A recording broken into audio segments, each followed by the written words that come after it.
ज्ञानवर्धक अनसुनी बातें। आज मैं आप लोगों को एक छोटी सी कहानी सुनाऊंगी।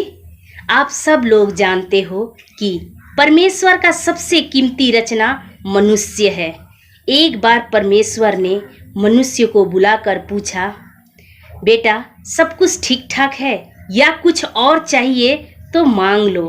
मनुष्य ने कहा, प्रभु ऐसे तो सब कुछ ठीक ठाक है, लेकिन मैं चाहता हूँ कि चारों तरफ सुख और शांति हो और मुझे देखकर सब मेरी तारीफ ही तारीफ करें। प्रभु ने कहा, ठीक है बेटा, मैं तुम्हें 2 गठरी देता हूँ। एक गठरी तुम्हारे पड़ोस की बुराई की है और दूसरी गठरी तुम्हारे बुराई की है। इस दोनों गठरी को लेकर जाओ। पड़ोस की बुराई की जो गठरी है उसे अपने पीछे लटका लो और जो तुम्हारे बुराई की गठरी है उसे आगे लटका लो। और जब जब तुम्हें टाइम मिले तो अपने बुराई की गठरी खोलकर देखना और लोगों को दिखाना, और जो तुम्हारे पड़ोसी की बुराई की गठरी है उसे कभी मत खोलना और किसी को मत दिखाना। मनुष्य ने कहा ठीक है और कहकर वहाँ से चला गया। रास्ते में जाकर उसे ये बात भूल गई।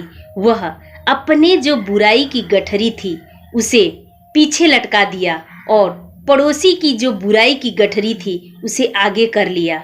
और वह जब जब उसे मन करता तो पड़ोसी की बुराई की गठरी लोगों को खोल खोल कर दिखाता और खुद भी देखता कि पड़ोसी की बुराई की गठरी पीछे रखना और अपने बुराई की गठरी आगे रखना। उसने उसका बिल्कुल उल्टा कर दिया। अपने बुराई की गठरी पीछे कर दिया और पड़ोसी की बुराई की गठरी उसने आगे कर दिया। और जब जब उसे मन करता वह पड़ोसी की बुराई की गठरी खोलकर लोगों को दिखाता और खुद भी देखता, लेकिन अपनी बुराई की गठरी वह कभी नहीं खोलता और किसी को नहीं दिखाता। इस तरह प्रभु का दिया हुआ आशीर्वाद श्राप में बदल गया, क्योंकि उल्टा हो गया। इसलिए मनुष्य न कभी सुख और शांति से रहता है, न उसे कभी चैन मिलती है। इसलिए आज भी यदि मनुष्य अपनी गलतियों को सुधारे, पड़ोसी की बुराई पीछे कर दे और अपनी बुराई की गठरी आगे कर ले, अपनी बुराई लोग देखने लगे और दूसरी की बुराई ना देखे, तो परमेश्वर का दिया हुआ आशीर्वाद फिर मनुष्य के काम आने लगेगा और मनुष्य को सुख और शांति मिलेगी।